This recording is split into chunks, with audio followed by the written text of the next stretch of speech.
Dad, come quick! What is this? I stared at the garden in disbelief.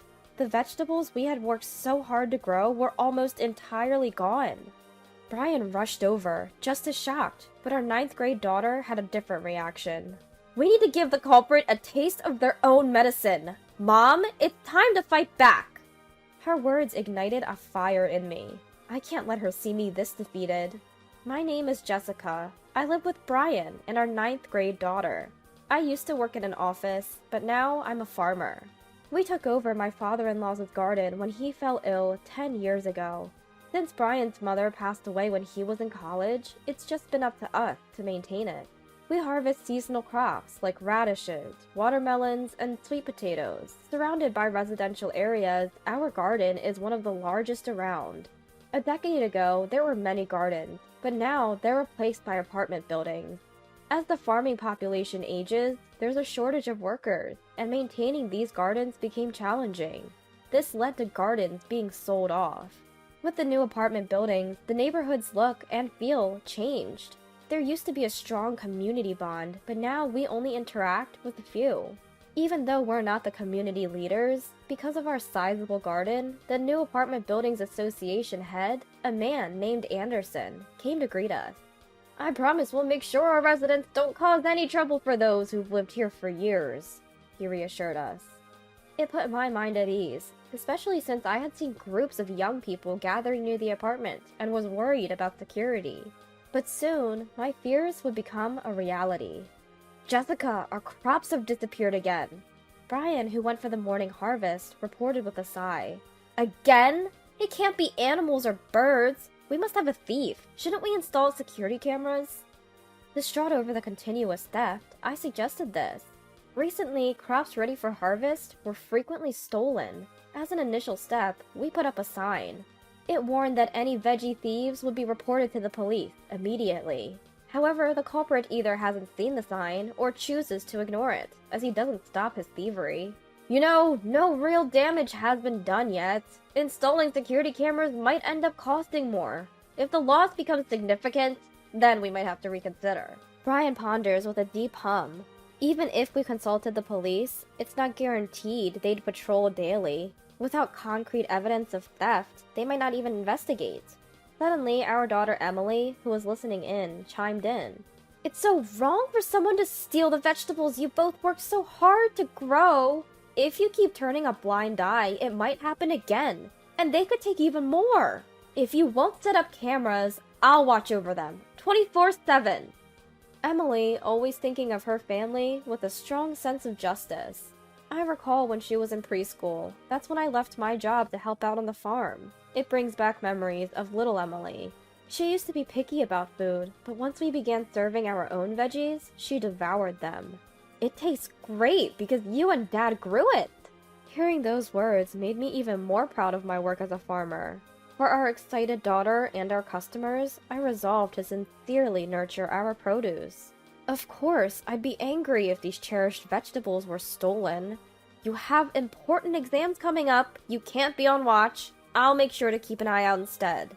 Upon hearing this, Brian said he'd join in. And so, Brian and I took turns guarding morning and night. The thefts often occurred near the roadside. We were vigilant, expecting the thief to strike there again. A week of surveillance passed, and during that time, no crops were stolen. In the end, we never identified the culprit, but the fact that the theft stopped felt like a victory. Maybe they gave up because you both kept watch. It's a win for you two. Seeing our happy daughter, both Brian and I felt joy. Honestly, that week was tough. Guarding late into the night, even in shifts, left us exhausted from harvesting. Finally being able to sleep soundly felt like a relief. Yet, a few days later, the crops were stolen again. Hey, Dad! Come over here! What is this? I went out to the garden early in the morning and was left speechless. The crops that should have been there were completely gone. Today was supposed to be the final day of harvest. Losing the spring cabbages was a big blow. Both Brian and I were too shocked to speak, but our daughter, Emily, reacted differently.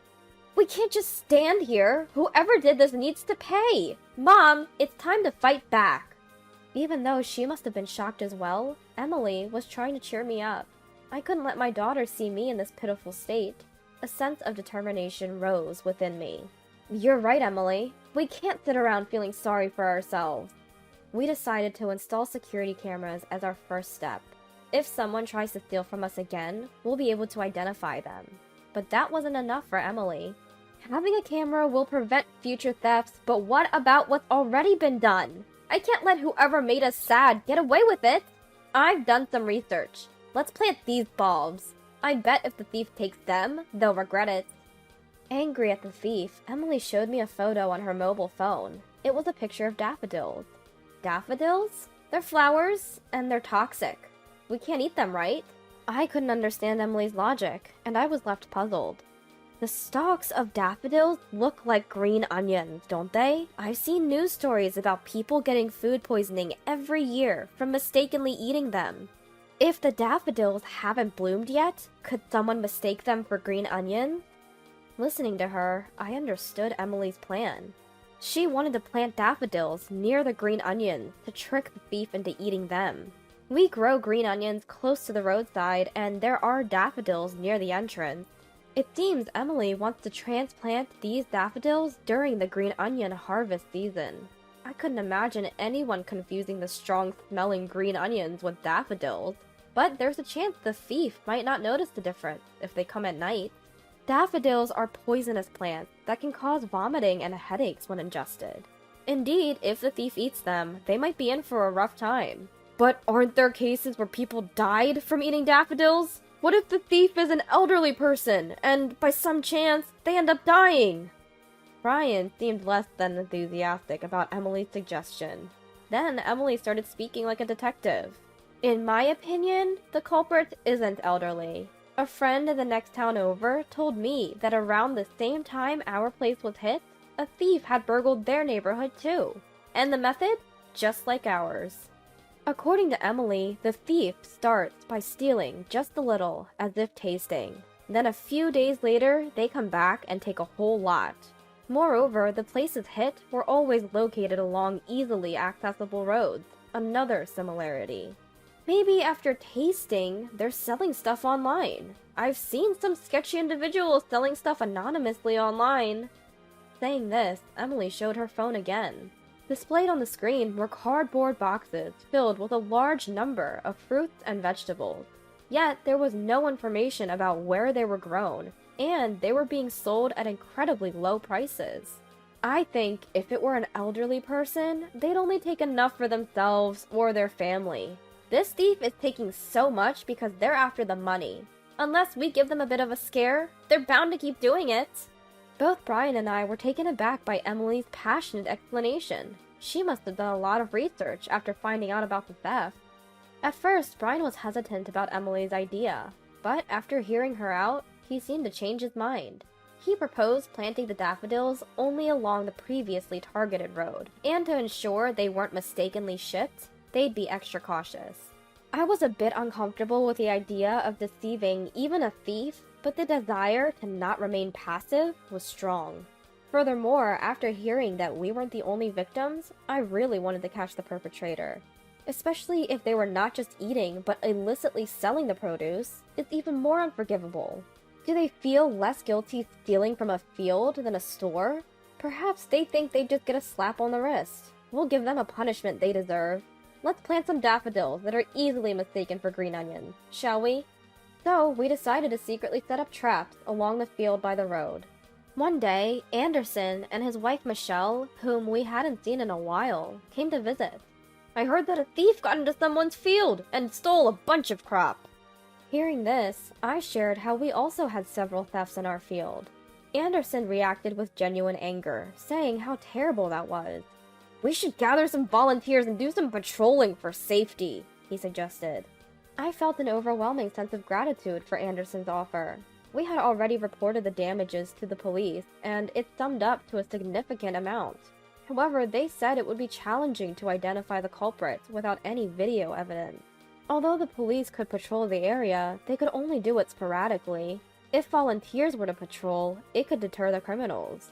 That's when Michelle, Anderson's wife, made a thoughtful proposal. I can create a shift system and even involve our son to manage the patrol team. Their son, in his 30s, was living with them and had taken time off work due to health issues. I had seen him once and remembered him being quite tall. When I expressed my gratitude, he smiled and said, "We're from the same community, after all." It was almost time to harvest the leeks, and the thieves might come around soon. "Who would have thought we'd be hoping for the thieves to show up?" Brian joked after dinner. Both Emily and I chuckled in agreement. That night, what we anticipated happened. "The leeks and daffodils are gone!" I woke up to Emily rushing in from the field. If I remember correctly, yesterday was an off day for the volunteer patrols. How did the thief know when there was no patrol? Rushing to the site, I saw a section of leeks had been harvested. Just as I suspected, not just the leeks, but the daffodils were gone too. From the looks of it, they probably just took enough for a taste test. "Let's check the cameras. The thief should be on tape," Brian said. Prompted by Brian's words, I decided to review the footage. In the video, a tall man could be seen entering the field. Then, a woman who seemed to be his accomplice got out of the passenger side and began loading the harvested leeks into their vehicle. We had strategically placed the security camera where it would be hard for the thieves to spot. Unaware of the camera's existence, they boldly committed the theft. "Wait, isn't that—" I'm taken aback, my hand instinctively covering my mouth. Brian, too, watches the footage with a stern expression. That evening, the sound of sirens leads me to check outside. An ambulance is parked in front of the apartment building. Being carried on a stretcher is none other than Anderson. A few days later, Brian and I decided to pay him a visit. "If we don't come back, please call the police," I request of Emily, deciding to take a voice recorder, just in case. 1 week after our greens were stolen, we visited Anderson's house. Once inside the living room, I asked, "We saw you on the stretcher. What happened?" "Oh, the greens Michelle brought home had daffodils mixed in," he begins. "I never imagined it would knock me out. I ate a lot, so my symptoms were severe, but luckily, Michelle and my son had milder reactions." Hearing his response, I nod to Brian and say in one breath, "Weren't those greens from our garden? We planted daffodils there to deter thieves. We were shocked when we saw the security footage. Michelle and your son were both captured on it." "Huh?" Anderson looks genuinely confused. The footage alone is solid evidence, but given they got food poisoning from the daffodils, there's no doubt someone from this household is the culprit.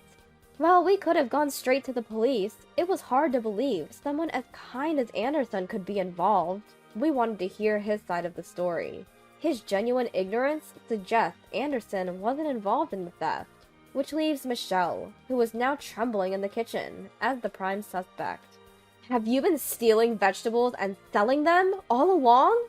Michelle, who oversees the patrol team, would know the best target, I suggest to her, noticing her clear agitation. There's no evidence that she had been selling the stolen produce, but Michelle's reaction confirms our suspicion. "So you're saying you were the one stealing around here?" Anderson, who seemed unaware of it all, shouted angrily. Seeing there was no way out, Michelle suddenly became confrontational. "Feeding people those wild onions on purpose is a crime! Besides, it's not a big deal if a few go missing. Someone gets to eat for cheap, so what's the harm?" I was pretty ticked off at such a ridiculous argument.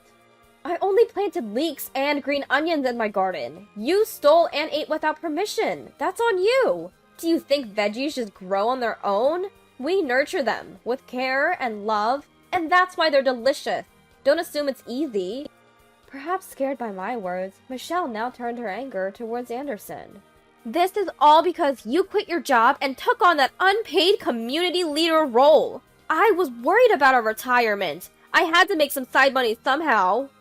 The idea that her side hustle was stealing was shocking. It seemed Michelle had threatened her son with eviction if he didn't cooperate. Thanks to the stolen veggies, they saved on groceries and made some extra cash. Michelle thought she could hit 2 birds with 1 stone. Hearing about stolen produce being sold without permission on the news, she figured she could do it too, and brazenly confessed. She hid the large amount of stolen veggies in a self-storage unit. That's why Anderson never noticed. This is clear theft. You can explain yourself to the police. Please, don't call the police! I beg you! She pleaded with me, but of course, I had no intention of not reporting to the police. Call the police! Please! Anderson spoke with clear determination. Given your husband's consent, we'll take the security camera footage to the police. Now it was Brian who said that. Michelle was sobbing, uncontrollably. You should be prepared. They'll probably dig into other possible crimes you committed, I added, leaving Anderson's house. As we left, we could hear Michelle's distraught voice screaming our names. Curious neighbors began pouring out of their homes. Words like thief and police echoed from the doorway, so some of them had probably pieced together what happened. They whispered among themselves, pointing towards Anderson's door. What followed next? We learned from Anderson when he came to apologize and pay for the inconvenience. Michelle and her son got arrested based on the evidence and her own confession. However, it seems the son is denying the charges, claiming he was coerced by his mother. This incident has undoubtedly shattered their family bond. Anderson decided to divorce and left the apartment complex. Even if his wife returns to that place, she'll undoubtedly be met with cold stares. How she will live being shunned by family and society remains to be seen. Given the severity of the crime, prosecution seems inevitable. See? My deduction was spot on, wasn't it? Hearing the outcome, Emily puffed out her chest with pride. Ultimately, thanks to Emily's suggestion, we caught the thief. We're hopeful that our precious crops will be safe now. We're determined to keep growing our vegetables sincerely for our daughter and our consumers.